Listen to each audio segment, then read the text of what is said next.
Contraponto, com Márcio Alvarenga e seus contraponteadores. Está começando mais um Contraponto, um tema: que universidade pública o Brasil precisa? 2 pontos de vista da professora Márcia Barbosa, professora titular do Instituto de Física da Universidade Federal do Rio Grande do Sul, ela que é membro titular da Academia Brasileira de Ciências e também da Academia Mundial de Ciências. Professora Márcia, prazer em tê-la de volta ao Contraponto. Bom dia. Bom dia, prazer estar aqui de novo. Participa conosco também o professor Carlos Henrique de Carvalho, professor titular da Faculdade de Educação da UFO, membro do Conselho Técnico Científico da Educação Superior e do Conselho Superior da Coordenação de Aperfeiçoamento de Pessoal em Nível Superior, a CAPES. Professor Carlos Henrique, bom dia, prazer em tê-lo conosco. Bom dia, Márcio, é uma satisfação estar com vocês, sobretudo hoje acompanhado com a presença da professora Márcia, né, nossa colega aí da Federal do Rio Grande do Sul.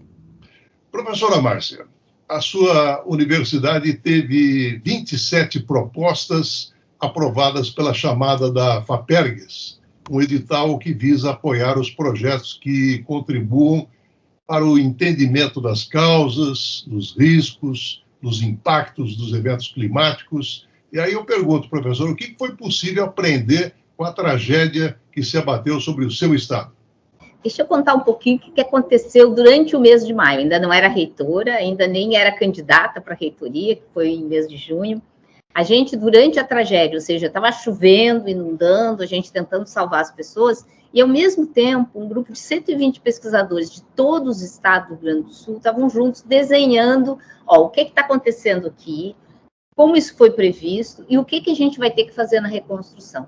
Então, assim, mesmo antes de sair edital, mesmo antes de ter reconstrução, nós já tínhamos a ciência dizendo, olha, isso estava previsto que iria acontecer, que vai ter chuvas no sul, que vão ter secas, agora nós estamos vivendo um período de seca, que nós vamos ter grandes ventos, tudo isso está previsto há muito tempo, tipo aquele olha o lobo, mas muito que nem, vamos dizer, a maldição de Cassandra, né, que avisava, olha, vai acontecer aqui em Troia, a gente não é escutado.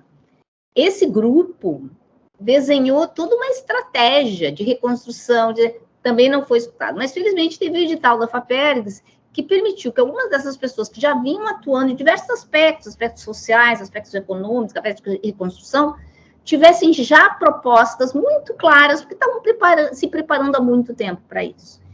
A coisa interessante é que depois de ganharmos esses 27 editais, nós juntamos essas pessoas num grande workshop, e agora a gente tem um grupo que pensa sobre vários olhares esta questão de mudanças climáticas e ambientais, e a URGS está propondo ao Conselho Universitário a criação de uma Secretaria Especial de Emergência Climática e Ambiental. Por quê? Porque nós vamos continuar tendo seca, nós vamos continuar tendo muita chuva, nós vamos continuar tendo ventos muito grandes, e o Estado precisa se preparar, o país precisa se preparar, mas cada região do país vai sofrer uma coisa distinta. E a gente precisa se preparar para essa coisa distinta, entender a coisa global, que é muito importante, tá? Entender o que está acontecendo no mundo, mas ao mesmo tempo estar preparado localmente para resolver os problemas. O olhar para fora, a gente também tem, porque a gente acabou de fazer uma viagem de circunnavegação ao Polo Sul, tá? Com companheiros de várias outras universidades, e um navio que tinha chineses, indianos, latino-americanos, que era capitaneado pelo professor Jefferson Simões da URGS, que é quem coordena o ProAntar, para, a partir da Antártica, entender também, globalmente, o que essas mudanças climáticas vão fazer, e principalmente entender a dinâmica do que está acontecendo aqui no Rio Grande do Sul, porque parte do problema de maio foi o fato de que os ventos frios vindos do Polo Sul vieram menos frios do que deveriam, porque senão eles teriam empurrado aquela umidade. Então, veio um vento frio mais fraco, um vento do Oceano Atlântico muito quente, um do Oceano Pacífico, dado ao Ninho, muito quente, e aquela massa de água que vem da Amazônia. Como o vento frio não conseguiu segurar, nós viramos uma sauna. E é isso que vai acontecer muitas vezes daqui para diante. Já vem acontecendo e vai se acelerar. Então, a gente entende a partir da ciência o que aconteceu, mas também vai entender o que são outras consequências em outras partes do planeta que serão distintas do que aconteceu no Rio Grande do Sul, mas serão também dramáticas. Então, Esses grupos estão trabalhando em sinergia, o que é muito importante. Nossas universidades terão que aprender a trabalhar em conjunção de esforços, porque os problemas de mudanças climáticas são problemas complexos, que dependem de muitos ingredientes. Professor Carlos Henrique, considerando exatamente esse episódio do Rio Grande do Sul, considerando também que aqui em Uberlândia nós temos situações atípicas de grandes temporais, nós temos o problema da Rondon Pacheco, né? E eu perguntaria, o que a Universidade Federal de Uberlândia poderia contribuir nesse cenário, professor? Bom, primeiro, eu acho que nós estamos, a Federal de Uberlândia está numa região totalmente diferente do Rio Grande do Sul, então com um bioma diferente, né? A Universidade Federal de Uberlândia, com mais 14 universidades, vem trabalhando junto ao MCTI, a Márcia vai lembrar, ela passou por lá, né? O Centro Nacional dos Cerrados, que é exatamente desenvolver pesquisas sobre esse grande bioma, né, das universidades que estão parte do Sudeste, no Centro-Oeste e parte mais ao Norte.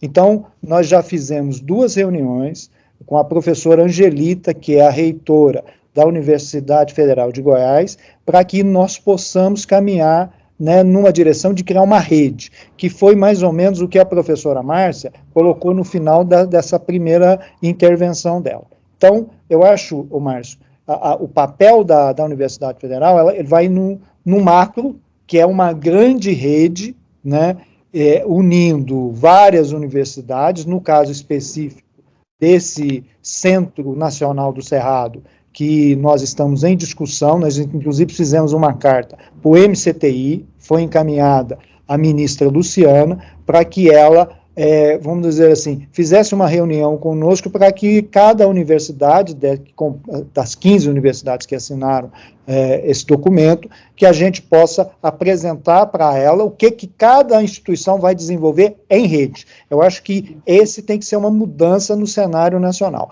Qual é o papel das universidades federais, mas não cada uma pensando exclusivamente nela, pensando no que ela pode contribuir com as outras universidades federais, porque aí nós aproximamos os nossos pesquisadores. A Márcia colocou, olha, lá no Rio Grande do Sul tem 27 grupos trabalhando sobre o efeito da tragédia que aconteceu no ano passado, em maio do ano passado. Ora, o que nós podemos aprender com esses 27 projetos? Porque, de maneiras distintas, esses fenômenos vão ecoar pelo Brasil afora. Pelo Brasil não, pelo mundo afora. Eu acho que nós temos que preparar. E esse conhecimento está nas universidades. Porque senão a gente fica reiterando clichê, né? Tragédia anunciada. Eu não gosto de reiterar clichê. Esse é o papel macro. Eu acho que agora, com a relação com a prefeitura, eu acho que a universidade tem muito a contribuir com a prefeitura. Você citou uma coisa muito específica, talvez a Márcia não conheça, que é a nossa Avenida Rondon Pacheco, que é uma avenida que todo ano é tragédia anunciada. Quer dizer, é o clichê que se aplica a Rondon. A universidade tem estudos sobre isso. Eu acho que, nesse momento, nós temos que chamar o poder público, porque, na verdade, nós produzimos o conhecimento, mas quem desenvolve a aplicação daquele conhecimento não somos nós. São o governo do estado do Rio Grande do Sul, a prefeitura de Porto Alegre, a prefeitura de Uberlândia, que capta tudo aquilo que nós produzimos e colocamos à disposição dele como uma ação a ser desenvolvida. Então, nós temos que estreitar isso. Eu acho que aqui, com a Prefeitura Municipal de Uberlândia, né, esses canais estão abertos, né, há uma aproximação. Agora, nós temos que sentar os gestores, a Secretaria Municipal de Meio Ambiente, a Secretaria Municipal de Obras, a Defesa Civil e apresentar tudo aquilo que a Universidade Federal de Uberlândia já tem de propostas, que são pesquisas já concluídas sobre a questão, né, urbana de Uberlândia, e especificamente sobre o problema que você citou aí, a Avenida Rondon Pacheco. Professora Márcia, essa informação é um movimento muito bem pensado, estruturado, e na tragédia do Rio Grande do Sul ela esteve presente, né? E os custos ocultos desse avanço da desinformação acaba desenhando aí um futuro que acaba valorizando também o aumento não só da conformidade, mas também alimentando mudanças antidemocráticas, disseminando aí uma falsa experiência de pertencimento. E eu pergunto, o que as universidades públicas poderiam fazer para combater a desinformação, professora? Olha, esse é um tema que, inclusive, está indo para a nossa próxima reunião da Andifes, né? Que é o fato que a universidade, ela está sob ataque e que ela precisa, vamos dizer, estar mais presente em todas as instâncias, mostrando qual é o potencial dessa universidade. Parte, vamos dizer, da culpa dessa ausência nas mídias e nas redes é nossa mesmo, porque é muito mais confortável, eu sou uma cientista, eu acho muito mais confortável ficar fazendo meus programas de computador do que ter que ficar fazendo vídeo para explicar as coisas para a população em geral. Vamos dizer assim, o nosso prazer como cientista é fazer a ciência de ponta, escrever na nossa linguagem para os nossos pares, mas vamos ter que gastar um pouco do nosso tempo para fazer essa comunicação. Nota a ironia, gente. Quem inventou a internet, isso que a gente está usando aqui, quem inventou a internet foram os cientistas do CERN físicos do CERN que queriam conversar e aí criaram a internet. Quem criou as técnicas de inteligência artificial de comunicação foi quem? Foram os cientistas. Mas vamos dizer assim, essa tecnologia, ela terminou sendo roubada por não cientistas para disseminar falsidades. Então, está na hora de nós, quem faz ciência, quem faz conhecimento, nos apropriarmos daquilo que a gente criou, tá? Para criar mecanismos e usar uma parte do nosso tempo para fazer essa comunicação diária com a população com uma estratégia. Tá? Então, a Andifes vai se preocupar com esse assunto, mas aqui, particularmente na URGS, nós já estamos com um grupo de trabalho para criar uma formação, para ensinar nosso pesquisador e a nossa pesquisadora como é que pode utilizar as redes sociais para trazer informação de uma maneira que as pessoas possam compreender essa informação de um jeito didático, de um jeito divertido, entender a dinâmica da rede e utilizando esta dinâmica a nosso favor. É mais uma atividade da universidade? Mas é uma atividade fundamental para a gente combater eu não gosto da expressão fake news, tá? É mentira. Para combater a mentira que é disseminada em todas as redes e às vezes é repetida por pessoas que nem verificam nada e é repetido. E outra parte que é muito importante a universidade fazer é fazer a educação científica. Se desde criança as pessoas entenderem que parte da ciência é a gente ter essa capacidade de não acreditar em nada sem verificar a fonte, se isso estiver lá no primeiro ano primário, no segundo ano primário, se estiver na formação, se nós tivermos em várias áreas no conhecimento, mais aula de ética, mais aula de cidadania, a gente vai evitar de formar pessoas que fiquem repassando informações incorretas. Tenho vergonha de repassar informações incorretas, porque informação incorreta é mentira. É falsidade ideológica.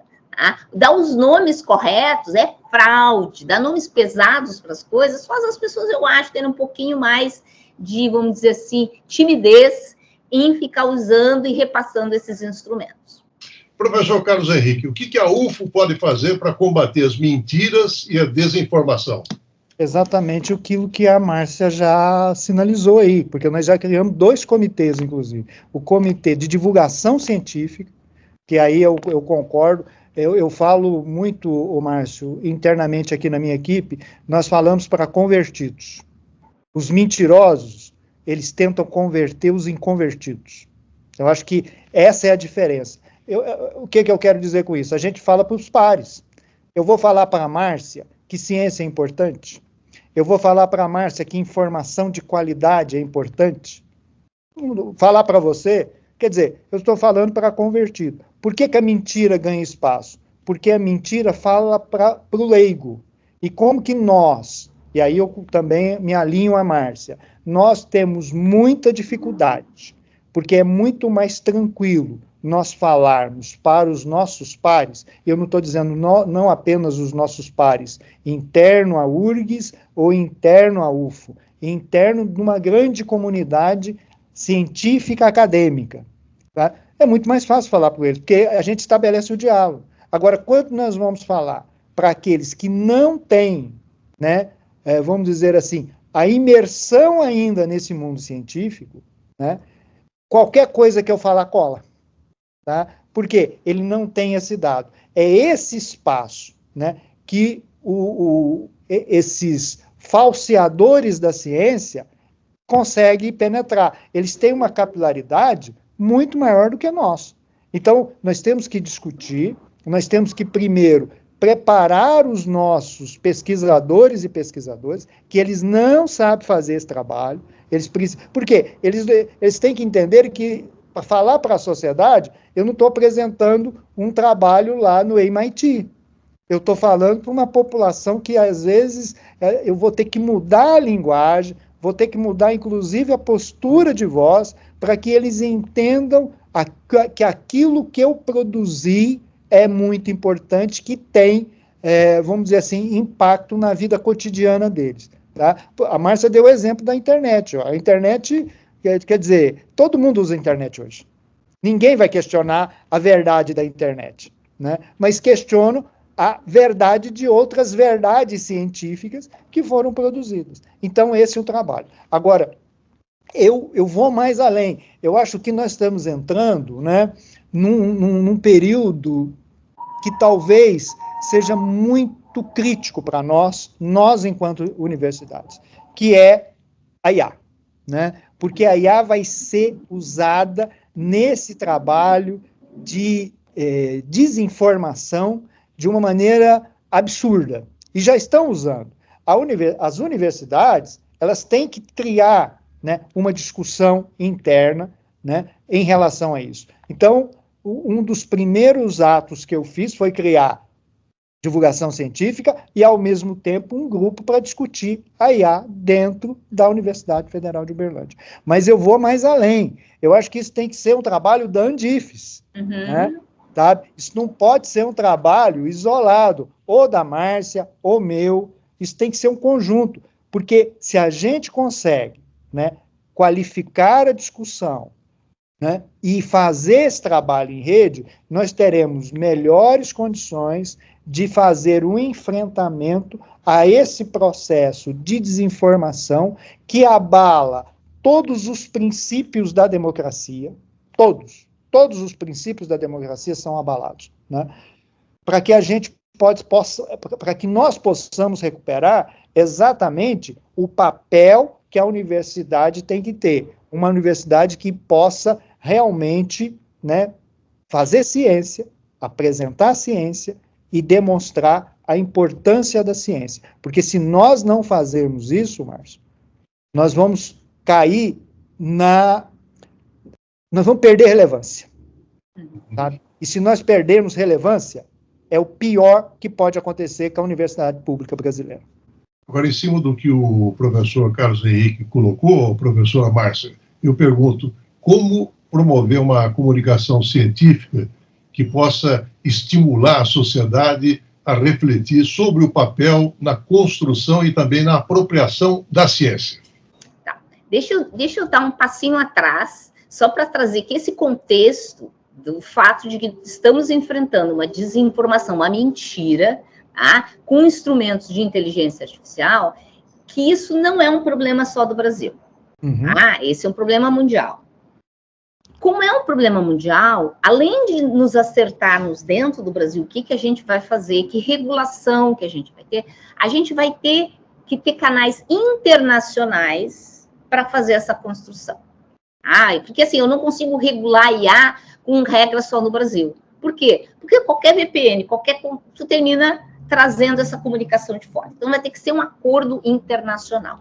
A boa notícia é que existe uma organização internacional que chama-se International Science Council, que é um conselho internacional de todas as organizações científicas, de ciências sociais, de ciências naturais, de todas, que está preocupada com isso. Tá? Diga-se de passagem, eu sou vice-presidente para tratar disso dentro da organização. Então, assim, nós podemos ter um canal que a gente, internamente, como país, pense, olha, essa é uma boa legislação sobre o uso de IA, e tentar propagar através das universidades, porque todas estão preocupadas com este uso.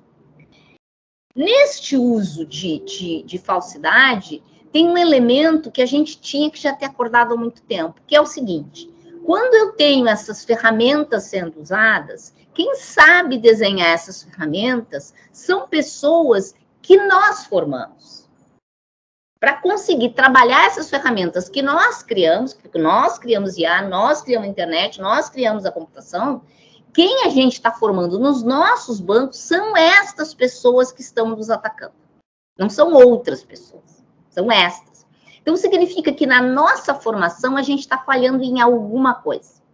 E para mim é muito claro que o que a gente está falhando é que nós estamos formando pessoas em ciências exatas e tecnológicas sem um conhecimento profundo da área de ciências sociais e de ética. A gente forma pessoas que sabem ética na publicação de artigos, mas elas não compreendem os processos sociais e de ética. Então, as nossas universidades, nossa é o mundo inteiro, vão precisar passar por uma reformatação em que nós vamos discutir ciências sociais e ética dentro dos espaços de ciências exatas. Em paralelo, as pessoas que vêm das áreas de ciências sociais, das chamadas humanidades, tá? Eu acho que todas as ciências são humanas, mas das chamadas humanidades, elas não conhecem o suficiente dessas ferramentas para entender o poder que elas têm. Então, nós precisamos trazer um pouquinho mais de informação de ciências exatas para a área de ciências sociais e mais de ciências sociais para as áreas de ciências exatas, num processo de transdisciplinaridade que precisa acontecer nas nossas universidades. A gente tem que voltar para as universidades lá do tempo da primeira universidade, que foi em Fez, no Marrocos, ou de Bolonha, onde o conhecimento era mais conjunto. A gente vai precisar achar instrumentos de juntar essas forças. Assim como a gente está formando redes para olhar o problema climático, que ele é naturalmente transdisciplinar, nós vamos ter que olhar o conhecimento como instrumento transdisciplinar. Porque se a gente formar pessoas com mais ética, nós vamos ter mais Snowdens. Nós vamos ter mais gente que vai estar dentro de um sistema corrupto e vai identificar que ele é corrupto e vai transformar ele de dentro. Tá? Quase num efeito Alien, em que a gente coloca dentro desse sistema que nos ataca alguém que vai nos proteger. Tá? Eu acho que esse instrumento de formação mais global é o que, no final do dia, vai nos proteger mais ainda, ao mesmo tempo que nós precisamos estar constantemente conversando com a população. Então, em cima do que a professora Márcia colocou, o professor Carlos Henrique, de trabalho conjunto, né? Aí eu pergunto, o que o ingrediente da polarização política dificulta no sentido de um trabalho conjunto para combater a desinformação? Eu vejo que as universidades, elas nos últimos 20 anos, elas ficaram muito mais preocupadas com aquilo que cada uma tem que desenvolver, Márcio, né? Assim, isso foi, assim, houve um auto-isolamento, né? Assim, porque as demandas foram várias, eu até entendo isso, né? A Márcia tem lá as demandas delas do hospital, da assistência estudantil, sabe, da graduação, da pesquisa, e a pandemia, eu acho que agravou isso, né? Se a gente for pegar, a pandemia, ela criou esse, sabe, cada uma ficou tentando resolver sua bolha. Eu acho que agora nós temos um momento de superar isso, quebrar essas bolhas, né? E eu não vejo, assim, outra possibilidade da gente caminhar no sentido de recuperar uma parte da relevância que nós perdemos por esse processo de desinformação, a não ser a gente, enquanto instituição, trabalhar mais próximo. É claro que nós vamos ter que fazer um enorme esforço, né? Porque não basta apenas nós querermos gestão superior. Não basta a Márcia falar, olha, eu quero me aproximar da Universidade Federal de Uberlândia. E também não basta eu falar aqui. Porque nós apenas somos representantes, né? Nós não vamos fazer todo esse trabalho. Nós temos que trazer a comunidade universitária. Num primeiro momento, nós temos que aproximar pesquisadores e pesquisadoras, nós temos que mudar os nossos processos, Isso é importante. A sinalização que a Márcia colocou, que é um processo mais global, ele é fundamental, mas ele é lento. Ele depende de muito esforço, porque, na verdade, você está quebrando paradigmas culturais. Você tem que trazer toda essa discussão à mesa para que nós possamos mostrar que, se não houver uma unidade, um direcionamento, e nós aproveitarmos da melhor maneira possível as nossas vocações institucionais, e aproximá-las das vocações institucionais das outras instituições, nós vamos ter muita dificuldade, mas muita dificuldade mesmo, de enfrentar isso. Mas eu sou otimista, eu vejo que nós já começamos esse movimento, uma inércia inicial está quebrada, mas nós temos que avançar. Por quê? Quem promove todo esse trabalho de disseminação de mentiras é muito mais competente do que nós na disseminação da mentira. E, às vezes, nós temos dificuldades de trazer a informação correta, por uma série de questões que tanto eu e a Márcia, nós já comentamos aqui. Mas nós temos que fazer esse alinhamento, porque senão nós vamos, ter muita dificuldade de fazer o enfrentamento. Esse enfrentamento tem que ser feito para ontem. A gente não pode mais postergar essa perspectiva de trabalharmos mais próximo entre as nossas instituições.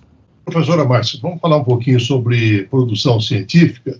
No dia 14 de janeiro, o CNPq divulgou uma visão crítica sobre o movimento de ciência aberta.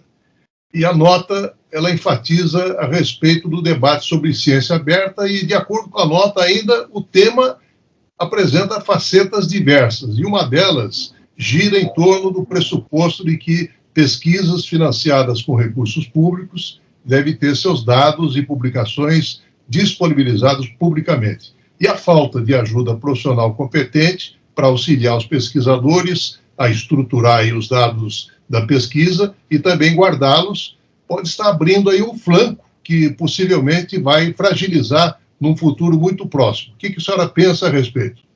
Olha, esse assunto de ciência aberta é bem antigo, Ele começa com o movimento das bibliotecárias, porque tradicionalmente a gente pagava para ter as revistas, e nem vai lá na livraria e compra as revistas, pagava para ter as revistas, as instituições gastavam um grande volume de dinheiro, o Brasil centralizou isso na CAPES, e as bibliotecárias mundiais disseram, não, chega disso, a gente vai ter que ter acesso livre se o dinheiro é público. Esse movimento foi abraçado com uma rapidez impressionante pelos Estados Unidos e por países europeus, Tão impressionante que eu fiquei bem surpresa. Por que será que eles estão fazendo isso? Obviamente, eles, diferentemente das bibliotecárias que traziam essa ideia de que todo conhecimento tem que ser livre, os países entendiam que isso poderia ser uma estratégia para frear o crescimento dos países do BRICS, que vinham aumentando a sua produção científica e que não teriam recursos para pagar as taxas de publicação, que foi a resposta imediata. Já que a gente não paga para assinar a revista, a gente paga taxa de publicação individualmente, É a resposta do capitalismo, não tem almoço, não tem almoço grátis, O sistema tem. Rapidamente, então, os países europeus e os Estados Unidos se organizaram e cada vez mais cresce o número de revistas em que tu tens que pagar para publicar. E diminui o número daquelas que tu só paga assinatura, que é um movimento. Para minha surpresa, eu estudo esse tema como pesquisadora também. Para minha surpresa, lá em 2016, eu olhei o Brasil.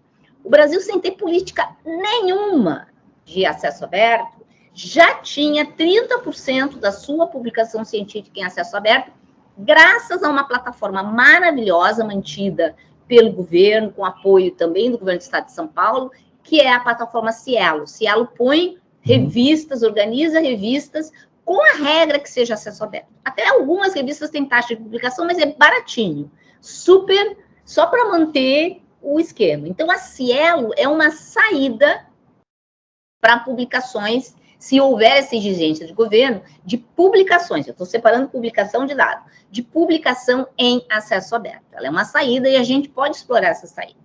Qual é a questão fundamental? É que a nossa ciência, A nossa ciência se coloca num papel subserviente que a gente só quer publicar não nas nossas revistas, nas que estão na Cielo. A gente quer publicar nas revistas dos Estados Unidos e da Europa, que são as que cobram altas taxas de publicação.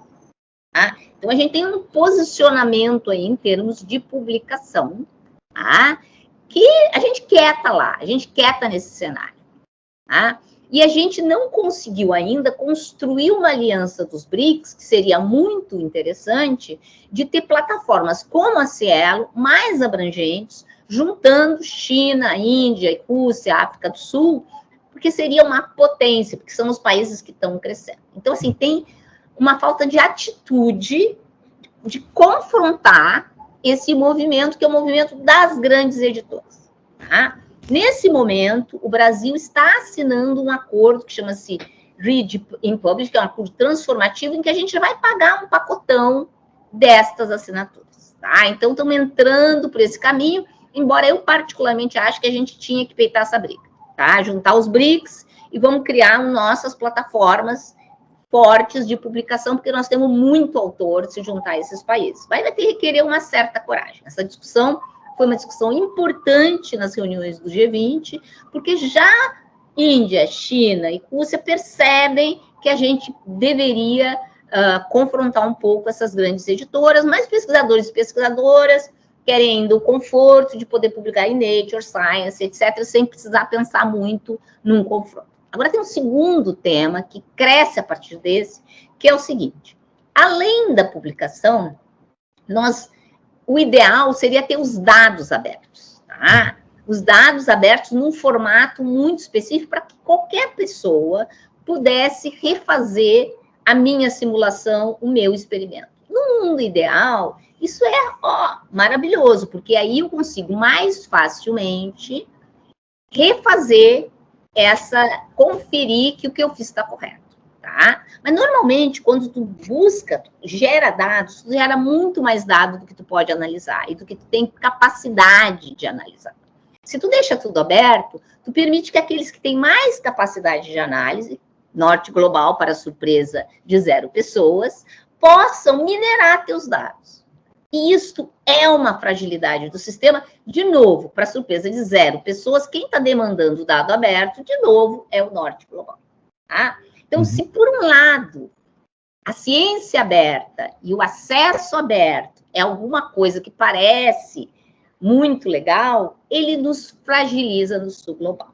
Tá? E é defendido em unhas e dentes pelo Norte. Agora, eu vou dizer uma coisa que eles não defendem. No G20, quando eu ainda estava no Ministério, eu trouxe muito bem, se nós temos dados abertos, nós temos ciência aberta, eu quero passar para o passo 3, eu quero tecnologia aberta. Eu quero que quando desenvolver um chip, a tecnologia daquele chip esteja também disponível nas páginas acessíveis. E imediatamente, para a surpresa de 0 pessoas, o Norte Global quase infartou com a ideia.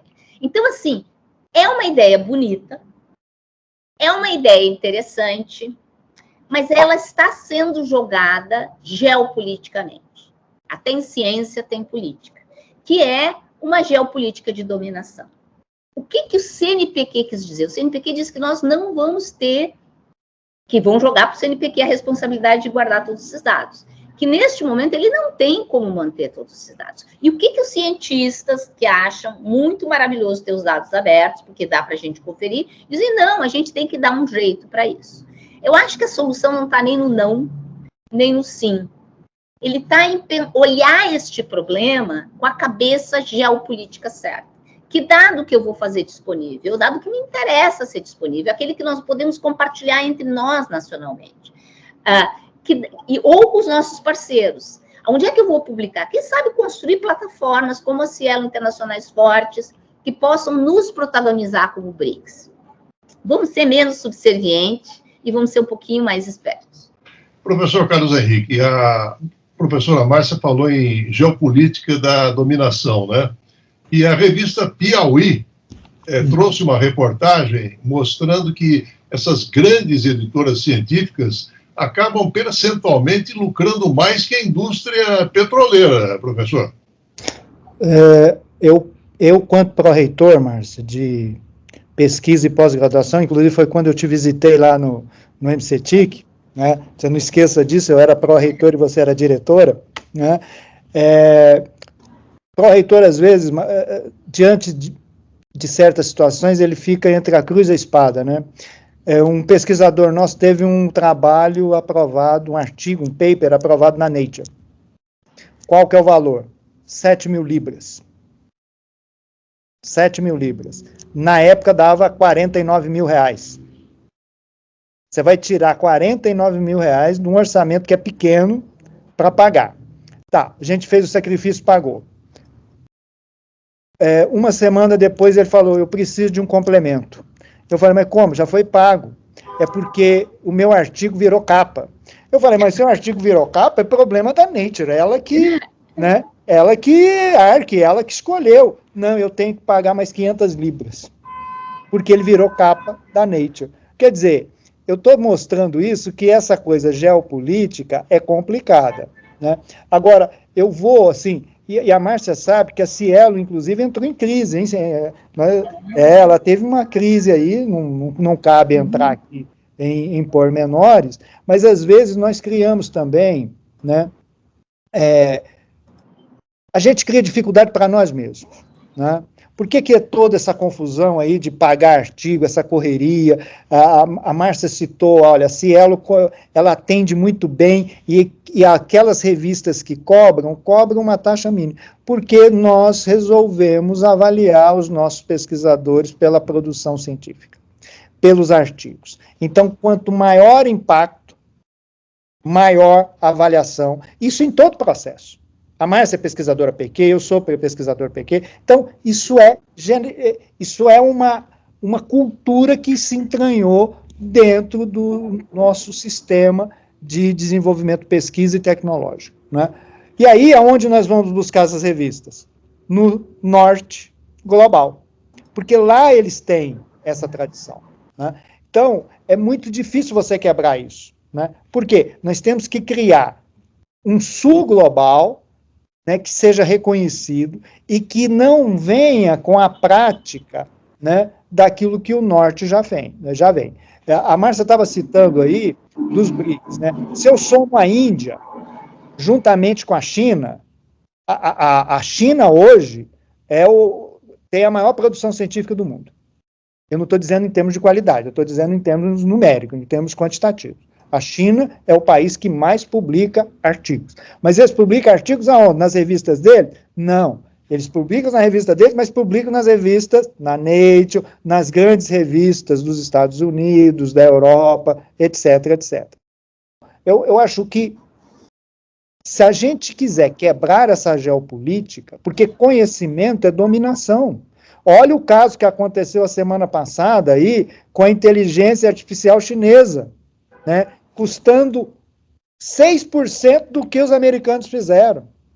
Quer dizer, e aquilo que a Márcia falou, chip aberto, né? Eles estavam reaproveitando chips, eles não desenvolveram chips novos. Então, eu acho que há exemplos, Márcio, que nós temos que fazer. E as nossas universidades, aí eu vou trazer novamente para o âmbito das nossas universidades, que isso me preocupa, isso me desconforta, elas têm muito a contribuir com isso, né? Elas têm muito a contribuir com isso. Agora, não se esqueça que a CAPES, ela gasta 400 milhões ano com o portal de periódicos, né? O CNPq já gastou financiando o pagamento de artigos, não financia mais hoje, né? Mas por quê? Porque a gente cria um sistema que motiva isso, que quando nós vamos avaliar os nossos pesquisadores, nós vamos avaliar se ele publicou na Nature, sabe? E é importante publicar na Nature. Agora, a Nature, ela não pode virar uma grande empresa, que foi isso que você falou, que é altamente lucrativa, né? Em um artigo só, 7.000 libras, num primeiro momento, e depois mais 500 libras, porque virou capa, né, daquela edição. Então, eu vejo com muita dificuldade. Nós temos que resolver isso. E isso só se resolve juntando Andifes, juntando CAPES, juntando CNPq e juntando o CONFAP. Porque impacta também nas nossas fundações de amparo à pesquisa. E, claro, levar uma proposta, que aí é a nível de governo, para que isso seja estendido num grande fórum, e a Márcia já citou que o fórum nosso hoje é os BRICS, que não se resume àqueles BRICS originais, hein? Não se resume. Eu não vou entrar aqui em detalhes, Márcia, mas os países do Médio Oriente, Oriente Médio, eles estão fazendo um investimento enorme em ciência e tecnologia. E eles seriam um grande parceiro nesse processo aí. Professora Márcia, o censo de 2023 do MEC, né, revelou que 51% dos alunos cotistas concluíram os seus cursos. E esse percentual é superior ao de estudantes não cotistas, que ficou em 41%. Bom, nos Estados Unidos, a Suprema Corte, de maioria conservadora, declarou inconstitucional a política de cotas em vigor nas mais conceituadas universidades americanas desde a década de 1960. E eu pergunto, então, qual a sua análise dessa diferença entre cotistas e não cotistas e qual o cenário para a política de cotas no Brasil? Deixa eu só comentar sobre os Estados Unidos, porque as pessoas, elas criticam, né, a política que aumenta a diversidade sem conhecimento do que a ciência diz a respeito, né?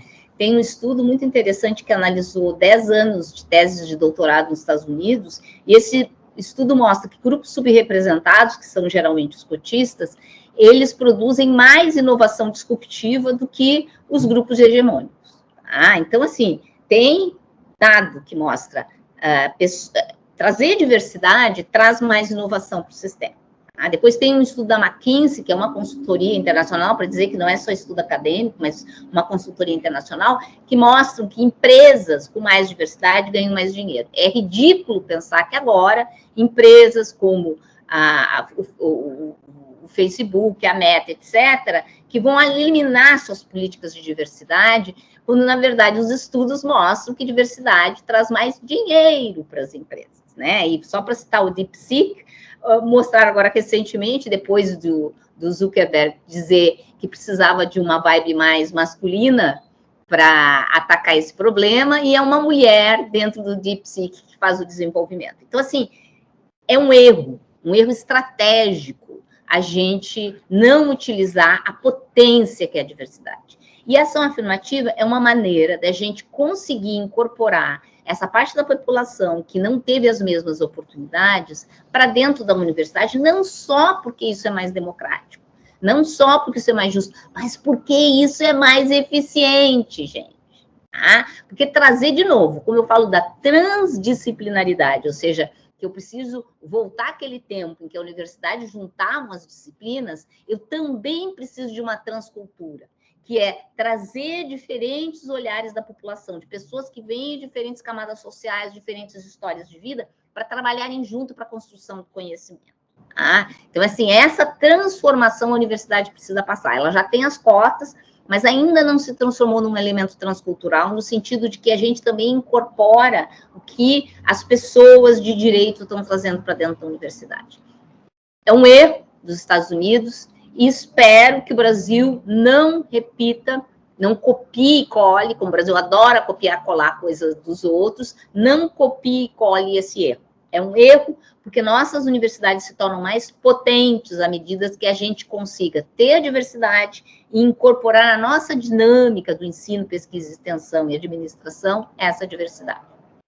Professor Carlos Henrique, a Comissão de Educação da Câmara dos Deputados aprovou no dia 21 de novembro do ano passado um projeto de lei que determina que as instituições federais de educação superior reservem no vestibular vagas em cursos de graduação para o ingresso de estudantes oriundos do ensino médio e que tenham participado de Olimpíadas científicas ou de competições de conhecimento, nacionais ou internacionais. O que o senhor pensa a respeito, professor? Vamos lá. Essas Olimpíadas, elas são importantes. Eu acho que tem a Olimpíada Matemática, a Olimpíada Física, a Olimpíada Biologia, a Olimpíada Letras, só não tem a Olimpíada da História, viu? Ainda não achei, não fizeram ainda não. Historiador é mais peça rara, não sei se está em extinção, espero que não, né? Mas trabalhar com arquivo não é fácil, então não tem as Olimpíadas. Isso já é uma demanda antiga, eu acho que não precisava disso, né? Eu acho que isso fere, inclusive, não sei se a Márcia vai concordar comigo, né, a própria autonomia universitária. Eu acho que cabe aos conselhos superiores, né, definir ou não. Veja bem, você disse, 24 de novembro, eu e a Márcia, nós saímos de 2 campanhas aí, né, não simultâneas, mas muito contemporâneas, né, e um dos pontos, eu não sei se a Márcia ouviu isso lá na URGS, né, pelas andanças dela, mas aqui na UFA eu vi na computação, eu vi na matemática. Por que nós não aproveitamos os nossos alunos que são premiados nessas Olimpíadas reconhecidas nacionalmente, né? Lógico, o Márcio, o Congresso facilita a nossa vida, mas eu fico pensando, será que tem que ser o Congresso que tem que determinar como que nós vamos aproveitar? E eu estou te falando isso com toda tranquilidade, porque eu já tinha essa discussão antes aqui dentro da UFA, né? E eu, né, enquanto candidato, eu disse o seguinte, olha, caso eu venha a ser eleito, nós vamos criar uma comissão para estabelecer como que isso será implementado dentro da Universidade Federal de Uberlândia. Eu acho importante, mas o que me preocupa na sua colocação, Márcio, não é o aproveitamento da Olimpíada, que nós temos autonomia para discutir internamente se vamos fazer ou não, né? Mas, sobretudo, né, vamos dizer assim, instituições externas, no caso do Congresso, dizem assim, não, vocês vão fazer, né? Porque nem toda Olimpíada pode ser aproveitada, nós temos que ter critério de quais Olimpíadas nós vamos reconhecer que aquilo certifica os nossos alunos ou habilita os nossos alunos a cursar o curso de Física que a Márcia trabalha lá em Porto Alegre, da mesma maneira a matemática aqui em Uberlândia. Quer dizer, eu acho importante a gente debater, mas são as universidades que têm que debater. A legislação, ela força, e nem todo sistema está preparado para isso. Tá? Eu acho que aí nós generalizamos algo que pode dar alguma dificuldade, e nós temos que fazer ajustes internos, né? Porque nós estamos trazendo um aluno, né, que não vai passar pelos processos normais. E o que eu digo processos normais? O Enem e os vestibulares. Tá? Então, isso me preocupa. Então, eu preferia, desculpe, Márcio, se eu desviei um pouco o foco da sua colocação, mas me preocupou muito, que sempre a universidade está sendo pautada. Façam isso. E aí me preocupa a ideia de autonomia, que eu já tive a oportunidade de discutir em outro momento com a Márcia, para a gente retomar isso. Tá? É salutar, sim, e eu fico muito tranquilo que eu já estava fazendo essa discussão antes da aprovação pelo Congresso Nacional, ou com a Câmara dos Deputados. Professora Márcia, problemas na formação do estudante durante a escola básica, no ensino público, somado à falta de recursos, num país que 80% do ensino superior é pago, pouca relação do currículo com a necessidade de adquirir competência para conquistar uma vaga no mercado de trabalho. E aí eu pergunto, professora, como tornar os cursos mais atraentes e como conter a alta taxa de evasão nos cursos de graduação do país, que chega a 60%? Vamos começar antes da evasão. Interesse em ir para a universidade. Está decaindo, a gente vê inscrições no Enem, a gente tem vestibular além do Enem, há um desinteresse. Por quê? De novo, essa coisa da comunicação que a gente falou antes, a Andifes e o MEC precisam fazer um contato com a população para mostrar, sim, a universidade é para você, sua vida vai melhorar, as pessoas que estudam aumentam os seus salários, eles têm uma vida melhor, eles aumentam a sua capacidade de entender o mundo, é importante estar na universidade. E é importante estar numa universidade que não seja uma universidade fast food, que é como eu chamo essas universidades que tu faz tudo online, paga R$200 por mês, e tu não ganha uma formação que te complementa em tudo isso. Tu termina nem tendo satisfação intelectual e muito menos melhor empregabilidade. Mas entrou, nós estamos nos preparando agora para março, vamos ter a calorada, a entrada dos estudantes. entrou, o que a gente precisa fazer para esses estudantes permaneçam na universidade? Primeiro, nós precisamos reforçar a assistência estudantil, porque nós temos agora uma realidade diferente da realidade quando eu estudei, em que nós temos 50% de estudantes vindo da escola pública, sem condições financeiras, que a gente precisa ampliar a assistência estudantil. Mas nós precisamos ampliar o acolhimento. Tem um estudo de um colega meu da física que mostra que os estudantes evadem menos porque não estão se dando bem nas matérias, do que por não sentirem que têm pertencimento àquela universidade. Imaginem vocês que a universidade foi construída para atender uma elite econômica. E agora eu tenho 50% vindo de outro lugar. E essa universidade não se transformou o suficiente para que essa pessoa que veio desse outro lugar, de uma outra construção de vida, se sinta como parte dessa universidade. Mas como ela está aprendendo conteúdo, imagina, ela está aprendendo coisa nova do que a sua comunidade tradicional. Ela fica deslocada, ela não pertence mais à comunidade local, porque está aprendendo conteúdos, e ela não é acolhida por essa universidade.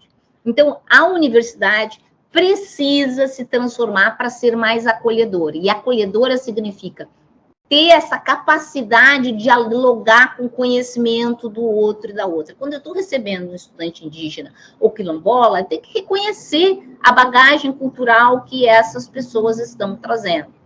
É essa universidade que eu chamo de transcultural que precisa ser reconstituída. Tá? Para que quando a gente forme pessoas, elas sejam pessoas que possam pertencer a diferentes comunidades, porque é este conteúdo que a universidade está trazendo, mais do que ensinar ferramentas que hoje em dia tu consegue aprender sozinho, sozinha na internet. Essa capacidade de navegar no mundo transcultural e transdisciplinar que a universidade precisa se constituir.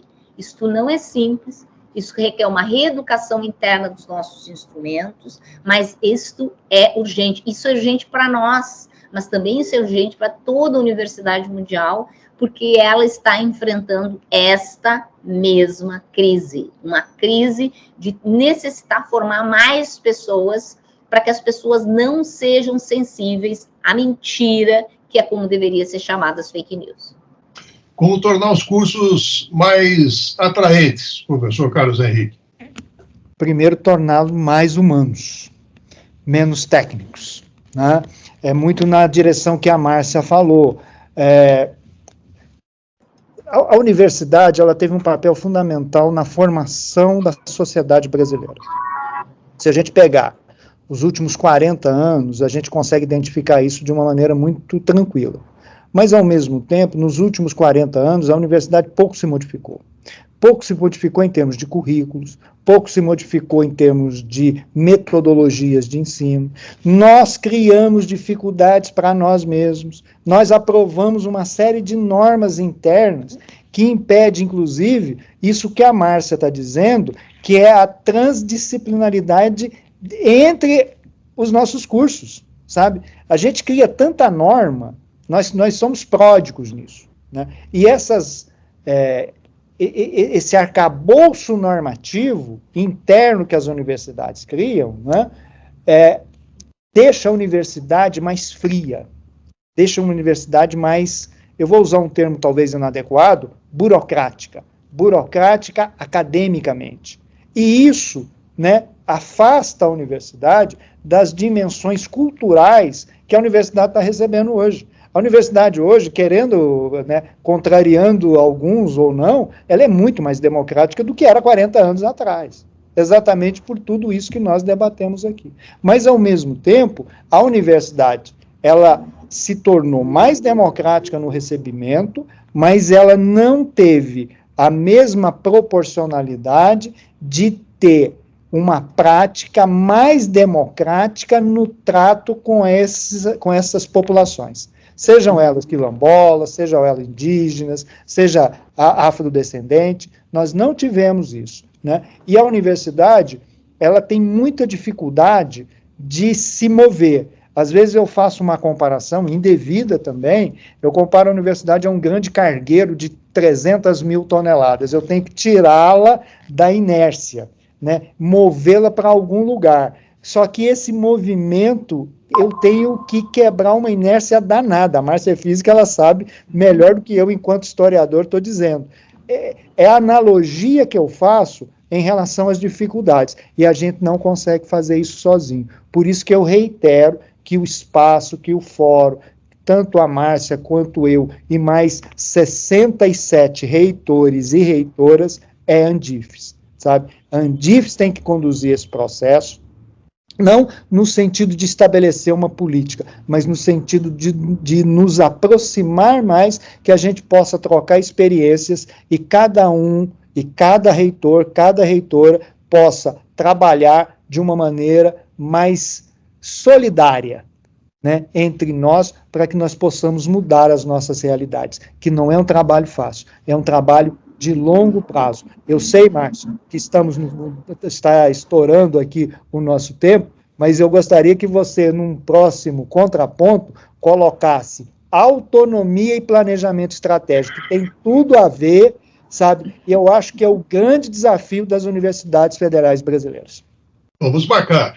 E, por falar em marcar, eu vou passar a bola para a professora Márcia, que está de frente para o gol, professora. Como no futebol, eu vou levantar essa bola para você chutar para o gol.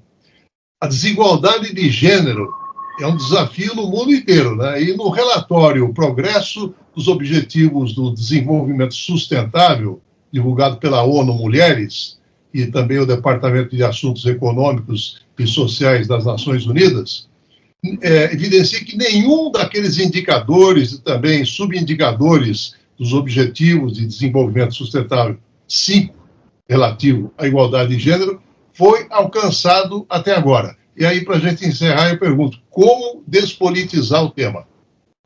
Não tem que despolitizar o tema, ele é um tema político que ele tem a ver com a polis, com a cidade, com a vida. Nós precisamos dessa diversidade. Essa diversidade ela é fundamental, porque em momentos, só para dar um exemplo, em momentos de crise...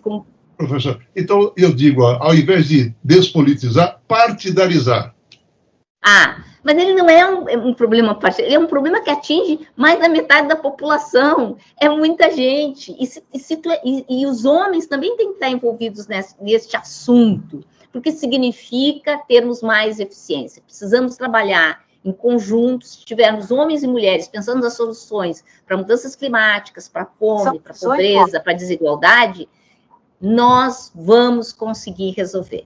Mas para isso, a gente tem que baixar a guarda e trabalhar no coletivo e no plural e resolver esse problema que é as mulheres estarem sendo excluídas da decisão. Professora Márcia Barbosa, reitora da Universidade Federal do Rio Grande do Sul, muito obrigado pela sua participação em mais um Contraponto, professora. Obrigada. E um pitaco seu, professor Carlos Henrique, a respeito desse assunto. Vou falar uma coisa que eu estava lendo num jornal espanhol. A Espanha é do tamanho de Minas Gerais.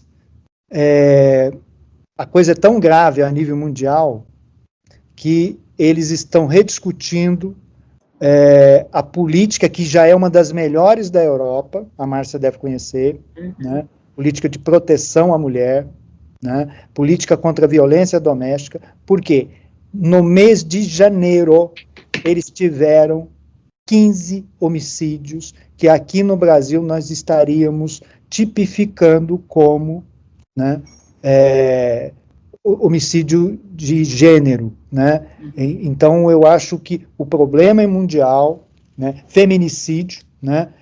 Nós estaríamos tipificando como feminicídio. Então o problema, e a Márcia tocou, eu acho que não existe mais a guerra dos sexos, né?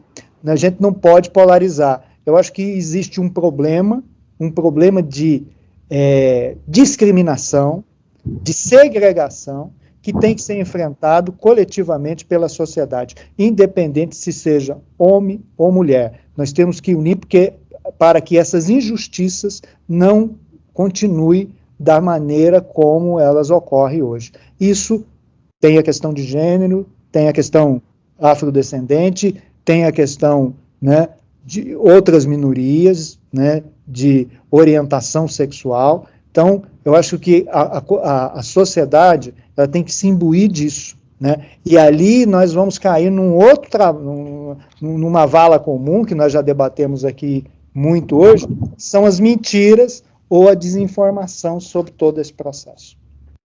Professor Carlos Henrique de Carvalho, reitor da Universidade Federal de Uberlândia, muito obrigado pela sua participação no Contraponto, professor. Agradeço muito e tenho uma satisfação novamente estar com a Márcia, e eu tenho certeza que logo você vai nos convidar para discutir autonomia e planejamento estratégico nas nossas universidades. Com certeza. Muito obrigado ao Benício Batista na edição, José Luiz Caetano, painel eletrônico. Estaremos de volta na segunda-feira, a partir das 11 horas. Tenham todos um excelente final de semana e até lá.